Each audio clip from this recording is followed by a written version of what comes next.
بسم اللہ الرحمن الرحیم۔ کافیہ کے پہلے باب مبادیات کے سبق نمبر 26 میں خوش آمدید۔ آج کے سبق میں ہم غیر منصرف کا آخری سبب وزن فعل کو پڑھیں گے۔ عبارت دیکھ لیں۔ وزن الفعل شرطہ ان یختص بہ کشمر وضرب او یکون فی اولہ زیادۃ کزیادتہ غیر قابل للتاء ومن ثم امتنع احمر وانصرف یعمل۔ عبارت پڑھ لی ہے، اب آپ اس کا ترجمہ دیکھ لیں، پھر اس کی تشریح کریں گے۔ وزن فعل کی شرط یہ ہے کہ وہ وزن فعل کے ساتھ خاص ہو، جیسے کہ شمر اور ضربا، یا اس کے شروع میں کوئی حرف زائد ہو، جیسا کہ ایسا حرف زائد ہونا جو کہ تا کو قبول نہ کرنے والا ہو، اور اسی وجہ سے غیر منصرف پڑھا گیا ہے احمر اور منصرف پڑھا گیا ہے یعمل۔ عبارت ہم نے پڑھ دی ہے، ترجمہ ہم نے کر دی ہے، اب چلتے ہیں اس کی تشریح کی طرف۔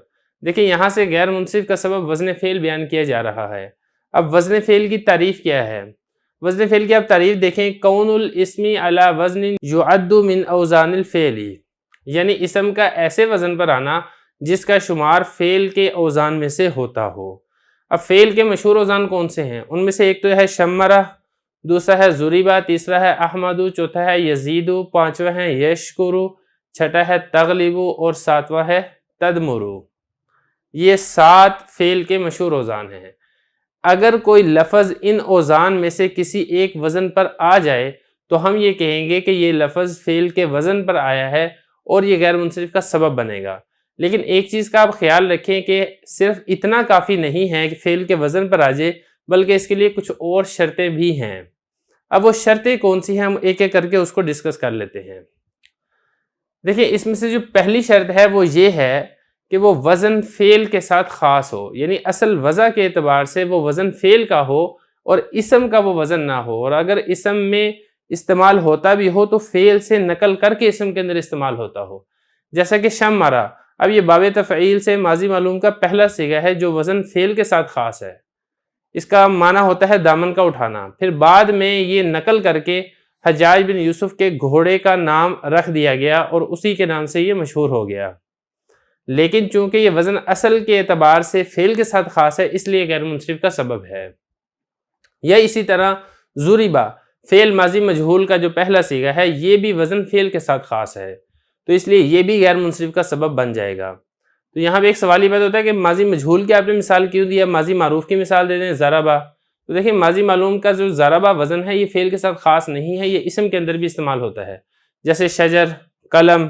تو دیکھیں وہ والا وزن اسم میں بھی استعمال ہوتا ہے، تو ہماری شرط اس میں نہیں پائی جا رہی کہ وہ وزن فعل کے ساتھ خاص ہو۔ یہی حضرت نے فرمایا وزن الفعل شرطہ ان یختص بہ، اس کی شرط یہ ہے کہ وہ وزن فعل کے ساتھ خاص ہو، جیسا کہ شمرہ اور ضربا۔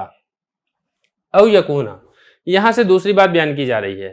دوسری بات حضرت نے یہ فرمائی ہے کہ اگر وہ اسم ایسے وزن پر ہے جو فعل کے ساتھ خاص نہیں ہے بلکہ فعل کے علاوہ اسم میں بھی استعمال ہوتا ہے، تو پھر اس کی شرط یہ ہے کہ اس کے شروع میں حروف عطین میں سے کسی ایک حرف کا ہونا ضروری ہے۔ حروف عطین یعنی فعل مضارع کے شروع میں جو حرف ہوتے ہیں، حمزہ، تا یا نون، اور دوسرا یہ کہ وہ تائے تانیث کو قبول نہ کرتا ہو۔ یہ حضرت نے فرمایا او یکون فی اولہ زیادۃ، یا پھر یہ ہے کہ اس کے شروع کے اندر زیادتی ہو، اضافہ ہو۔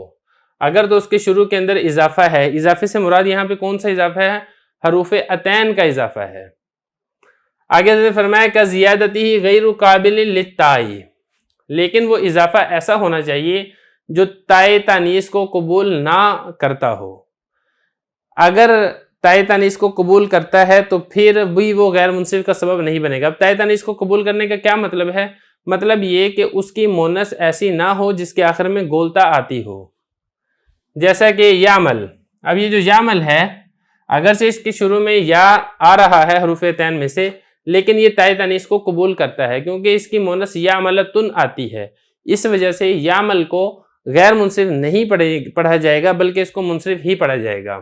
تو یہ حضرت نے فرمایا کہ زیادتی غیر قابل للتاء، زیادتی ایسی ہونی چاہیے جو تا کو قبول نہ کرتی ہو۔ ومن ثم، اسی وجہ سے امتنع احمر، احمر یہ ممتنع ہے۔ ممتنع کا مطلب اس کو منصرف پڑھنا منع ہے، اس کو غیر منصرف پڑھا جائے گا، اس لیے کہ یہ وزن اگرچہ فعل کے ساتھ خاص نہیں ہے، اسم کا بھی یہ والا وزن آتا ہے، جیسے کہ اسم تفضیل اس وزن کے اوپر آتا ہے، لیکن چونکہ اس کے شروع میں حروف عطین میں سے حمزہ آ رہا ہے اور اس کی جو مونث ہے وہ احمرتن کے ساتھ نہیں آتی ہے، تو اس وجہ سے یہ غیر منصرف کا سبب بنے گا۔ وَانْصُرِفَ يَعْمَلٌ، اور جو یعملن ہے اس کو منصرف پڑھا گیا ہے، اس کو انصرفہ بھی آپ پڑھ سکتے ہیں۔ اس کو منصرف کیوں پڑھا گیا ہے؟ اس لیے کہ تا کو قبول کرتا ہے، اس کی جو مؤنث ہے وہ یعملتن کے ساتھ آتی ہے، جیسا کہ عرب کا محاورہ ہے ناقۃ یعملتن۔